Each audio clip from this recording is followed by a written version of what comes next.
प्यारे बच्चों, कैसे हैं आप सब? बहुत अच्छे हैं। अब आपको जो पाठ अपना कृपाराम खिड़िया है उसका जीवन परिचय और कृतित्व हो गया था। अब उसके पदों के या दोहों के जो सोठे हैं उनका अर्थ बता देती हूँ। सोठा मैंने पहले भी बताया था। दोहा छंद है उसका विपरीत होता है, बिल्कुल उल्टा है। दोहा छंद में दूसरे और चौथे पे तुक मिलता है और इसमें पहले और तीसरे पे तुक मिलता है। जैसे आप लोग पढ़ रही हूँ मैं, देखिए आप लोग। गुण अवगुण जिन गाँव सुने न कोई सांभले, उन नगरी विच नाव रोही आछी राजिया। देखिए आप लोग, पहला पद है ये। देखिए यहाँ से पहला है इसका चरण और तीसरा चरण दोनों में ही तुक मिले हैं, और जबकि दोहा छंद में दूसरे और चौथे चरण में तुक मिलते हैं। ठीक है ना, ये विशेषता है। दूसरा इसका मात्राओं की विशेषता है। तो ये सोरठा है और ये राजिया के नाम से लिखा है, कृपाराम खिड़िया ने लिखा है। ठीक है ना, अपने नौकर राजिया को संबोधित करते हुए। तो अब ये कहते हैं, गुण अवगुण जिन गाँव सुने न कोई सांभले, उन नगरी विच नाव रोही आछी राजिया। कि वो कहते हैं कृपाराम जी खिड़िया कि गुण अवगुण जिन गाँव के, जिस गाँव में गुण और अवगुण को अलग नहीं किया जाता, यानी गुण और अवगुण को एक समान ही मान लिया जाए। सुने न कोई सांभले, कि उस वहाँ कोई सुनने वाला नहीं होता है। जहाँ गुण और अवगुण की पहचान नहीं हो वहाँ कोई सुनने वाला नहीं होता है। उन नगरी विच नाव, कि उस नगर के बीच में या उन लोगों के बीच कभी भी नहीं रहना चाहिए। रोही आछी राजिया, इससे ज़्यादा अच्छा है हे राजिया कि हम निर्जन वन में रह जाएं। जहाँ गुण और अवगुण की पहचान नहीं है वहाँ पर कभी भी किसी व्यक्ति को नहीं रहना चाहिए, चाहे वो निर्जन वन में ही क्यों न रह जाए। कारज सरे न कोई, बल पराक्रम हिम्मत बिना, हल कार्य की होए रंगा श्याड़ा राजिया। यहाँ पर भी राजिया को संबोधित करते हुए कह रहे हैं, कारज सरे न कोई, कि कोई भी कार्य सिद्ध नहीं होता है। बल पराक्रम हिम्मत बिना, कि बिना बल पराक्रम और हिम्मत के बिना कोई भी कार्य सिद्ध नहीं हो सकता।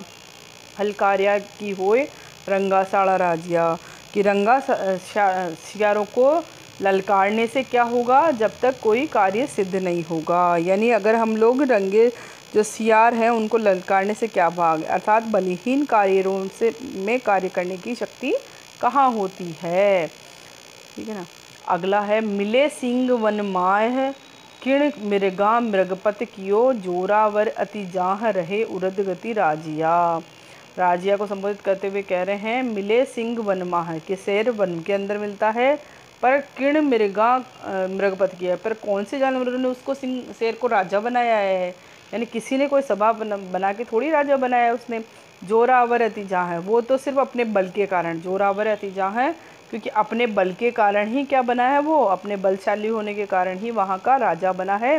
रहे उरदगति राजिया, कि यहाँ पर सिंह तो अपने बल से ही मृगपति बना है, इसीलिए जिसमें बल पराक्रम अत्यधिक होता है वे सदैव ही रहे उर्द गति, यानी उच्च पद को प्राप्त कर लेते। जिनमें बल होता है वही उच्च पद को प्राप्त कर पाता है। आछा जुद अणपार, धार खगा सन्मुख दसे, भोगे हुए भरतार रसा जिके नर राजिया। आछा जुद अणपार, धार खगा सन्मुख दसे, कि जो व्यक्ति ही आछा जुदड़ पार, आछा जुदड़ पार यानी जो युद्ध में पूरी तरह अजय रहते हैं, और धार खगा सन्मुख दसे, और जो अपनी तलवारों की धार के सम्मुख डटे रहते हैं, वे ही वास्तव में भोगे हुए भरतार रसा जी के नरराजिया, कि वे ही वास्तव में इस धरती पर शासन करते हुए, रसा यानी धरती पर शासन करते हुए भली प्रकार से सभी स्वामी या अधिपति हो पाते हैं। इस धरती के स्वामी भरतार यानी अधिपति हो पाते हैं जी के नर राजिया, कि वास्तव में लोगों पर शासन कर सकते हैं।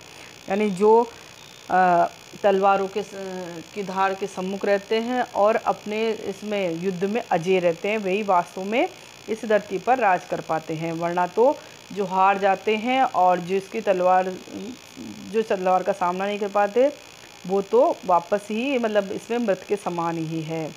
इणही सु अवदात, कहनी सोच विचार, बेमौसरी रात रूढ़ी न लगे राजिया। इणही सु अवदात, यहाँ पर ये कहा गया है कि हमें जब भी कोई बात करे सर अवसर देखकर ही बात करना चाहिए, यानी समय पर बात करनी चाहिए। ऐसा नहीं हो कि किसी की शादी में जाएं और मरने की बात करें हम लोग, तो वो बात उपयुक्त नहीं है। इन्हीं सु अवदात।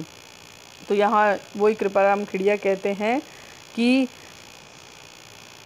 हमेशा सोच विचार कर अवदात यानी बोलना चाहिए, कि हमेशा सोच विचार कर ही बात कहनी चाहिए।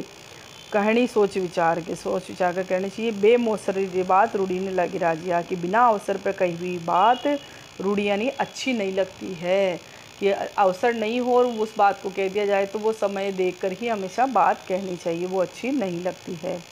पहली किया उपाव दव दुश्मन आमय डटे, प्रचंड हुआ विस्वाव रोभा घाले राजिया।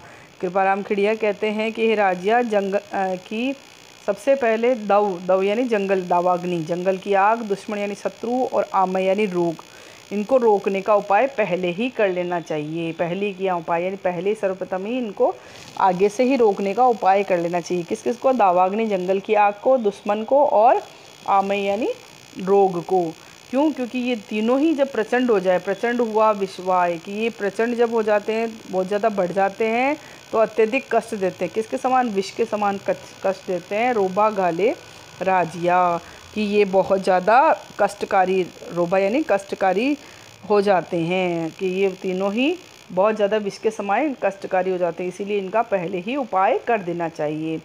हिम्मत कीमत होए, बिना हिम्मत कीमत नहीं, करे न आदर कोय, रद कागद जूं राजिया। हिम्मत से ही कीमत होती है, यानी आदर सम्मान होता है। बिन हिम्मत कीमत नहीं, कि बिना हिम्मत, हमें मतलब हर हौसला या हिम्मत हर समय रखना चाहिए, कि बिना हिम्मत या बिना हौसले के हमारी कीमत या आदर सम्मान नहीं होता है। करे न आदर कोई, रद्द कागज जूं राजिया, कि राजिया को संबोधित करते हुए कह रहे हैं कि जिस तरह से रद्दी कागज होता है ना, उसके कोई आदर सम्मान या उसकी कोई महत्व नहीं होता है, उसी प्रकार से जिसमें हिम्मत या हौसला नहीं होता, उसका भी कहीं भी आदर नहीं होता है। उपजावे अनुराग कोयल मन हरकत करे, कड़वी लागे काग रसनारा गुण राजिया। उपजावे अनुराग, कि अनुराग यानी प्रेम उपजाता है, कोयल मन हरकत करी, कोयल की जो वाणी है वो क्या है? मन को प्रसन्न कर देती है और हृदय में प्रेम उपजाती है। और कड़वी लागे काग रसनारा गुण राजिया, और कौवे की वही बोली बहुत कटु लगती है, कड़वी लगती है। तो रसना यानी इस जीवा के गुण को वो बताते हैं कि हे राजिया, इस जीवा का ही गुण है, यानी हमें हमेशा मीठे बोल बोलने चाहिए, जीवा से कभी भी कड़वी वाणी नहीं बोलनी चाहिए, क्योंकि कोयल की तो वाणी हमें मीठी लगती है और कौवे की जो वाणी है वो कर्कश या तिक्त लगती है। दूध नीर मिल दोए, एक जिसी आकृत हुए, करे न न्यारो कोय, राजहंस बिन राजिया। कि दूध और इसकी पानी और दूध की एक विशेषता होती है कि जब दोनों मिल जाते हैं तो उनकी आकृति एक हो जाती है। दूध नीर मिल होए दोए, ये दोनों जब मिल जाते हैं एक जिसी आकृति हुए, कि एक जैसी आकृति हो जाती है, दोनों का रूप एक जैसा हो जाता है। दूध और पानी को मिश्रण में से सिर्फ राजहंस के अलावा कोई भी नहीं निकाल सकता है। करे न न्यारो कोई, कि इसके अलावा राजहंस के बिना, राजहंस बिन राजिया, ये राजिया कि राजहंस के बिना कोई भी इसको दूध और पानी को अलग अलग नहीं कर सकता। ये उसी की विशेषता होती है कि वही इसको अलग अलग करने में समर्थ है। तो उसी प्रकार विवेकी जो संत जन है वो अच्छाई बुराई में अंतर कर सकते हैं, इसके अलावा कोई नहीं कर सकता है। मलिया गिर मंझार हर को तन चनन हुए, संगत लिए सुधार रूखा ही ने राजिया। कि मलय पर्वत के बीच में हर को तर चनन हुए, कि हर एक वृक्ष ही क्या है? चंदन के समान पूजनीय हो जाता है, चंदन के समान हो जाता है। संगत लिए सुधार रूखा ही ने राजिया, राजिया को संबोधित करते हुए कहते हैं कृपाराम खिड़िया जी कि जिस तरह से हम जिस संगत में रहते हैं तो उस संगत का असर हो जाता है। यानी मलयागिरी में चंदन के अलावा भी वृक्ष हैं, परंतु वहाँ चंदन का क्योंकि बहुत ज़्यादा चंदन के साथ रहने के कारण उनका भी स्वभाव चंदन जैसा ही होता है और उनमें से भी खुशबू आने लग जाती है। तो रूखा ही ने राजिया, तो वो संगत के कारण अन्य जो वृक्ष है वो भी चंदन के समान खुशबू देने वाले हो जाते हैं। तो इसीलिए हमेशा सत्संगति पर जोर दिया है इन्होंने, संगत अच्छी होनी चाहिए। पाटा पीड़ उपाव तन लागा तरवारिया, वहे जीबरा घाव रतिन ओखद राजिया। तन लागा तलवारिया, कि हमारे शरीर पर जब तलवार से कोई घाव हो जाए ठीक है ना। तो पाटा पीड़ उपाव, तो उसका तो उपाय किया जा सकता है कि तलवार के घाव जो हो जाता है उसका उपाय किया जा सकता है। पर वहे जीभरा गाव रतिन ओखद राजिया, ये राजिया को संबोधित करते हुए हैं कि जीभ से जो हमारे घाव होते हैं, यानी जीवा से हम जो वाणी द्वारा जो घाव करते हैं, रति यानी उसका कुछ भी या तनिक भी औखद राजी न औखद राजिया, कि उसकी कोई भी औषधि नहीं है कि राजिया। इसलिए वाणी से हमें संयमित होकर अच्छी वाणी से बोलना चाहिए, क्योंकि उसका कोई भी औषधि या दवा नहीं है, जबकि तलवार से लगे घाव की दवा होती है। अर्थात चूहा और बिल्ली जब एक स्थान पर बैठते हैं, अगर चूहा अपना हित समझकर बिल्ली के पास बैठता है तो ये उसके लिए श्रेष्ठ बात नहीं है, क्योंकि ये तो अपना अहित ही करेगा। क्यों? क्योंकि बिल्ली कभी चूहे का भला नहीं कर सकती। सह जाने संसार रस नह रहसी राजिया, कि ये पूरा संसार इस बात को जानता है, क्योंकि दोनों में मित्रता या अपनत्व भाव एक साथ नहीं हो सकता, यानी दोनों एक साथ नहीं रह सकते। यानी जो जिसका भिन्न स्वभाव है वह दोनों व्यक्ति एक साथ भिन्न स्वभाव वाले कभी भी मित्र नहीं हो सकते, इसीलिए उनमें तो वैरभाव ही रहेगा। खड़ खल गुल अख खूताय अण खूताय एक भाव करे आदरे, ते नगरी हुताय रोही आछी राजिया। कवि कृपाराम खिड़िया कहते हैं कि हे राजिया, जहाँ पर भूसी और गुड़ में कोई भेद न मानकर दोनों को एक भाव में बेचा, खड़ गुड़ यानी खड़ भूसी और गुड़ को अण खुताई यानी एक ही भाव में बेचा जाता है, एक भाव करे आदरे, अर्थात दुष्ट जनों और गुणशील जनों को एक ही दृष्टि से आदर दिया जाता है। ते नगरी हुताय रोही आछी राजिया, कि ऐसे नगर में से रहने से ज़्यादा अच्छा है कि हम रोही यानी निर्जन वन में रह जाएं।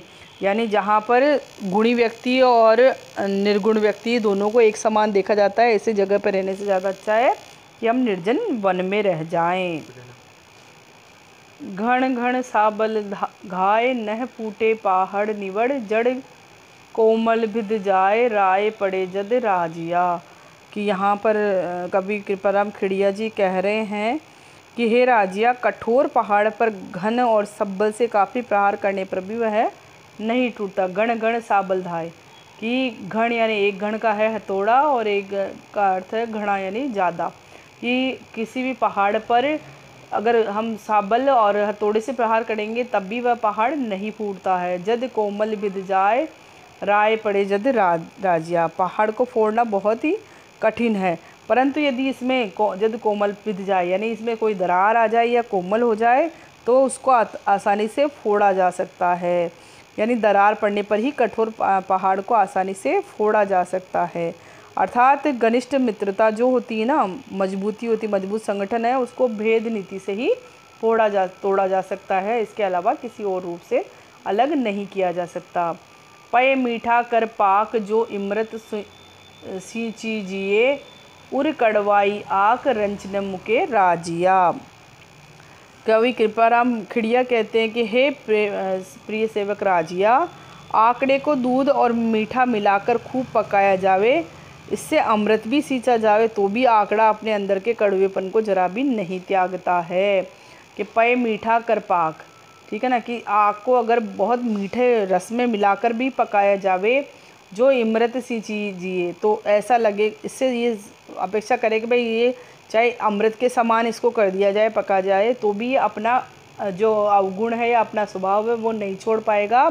उर कड़वाई आक रंचन मुके राजिया, क्योंकि वह अपना जातिगत स्वभाव है, इसीलिए वह तो कड़वा है, तो वो अपने जातिगत स्वभाव को, आंकड़ा कड़वेपन को नहीं छोड़ सकता। इस प्रकार ये जो 15 इसके जो सोरठे हैं इनका अर्थ हो चुका है। आपको अपनी कॉपी में इन 15 ही सोरठों का अर्थ करना है। शब्दार्थ मैं पहले ही करवा चुकी हूँ। अब आगे हम प्रश्नोत्तर के लिए अगला वीडियो देखेंगे। धन्यवाद बच्चों।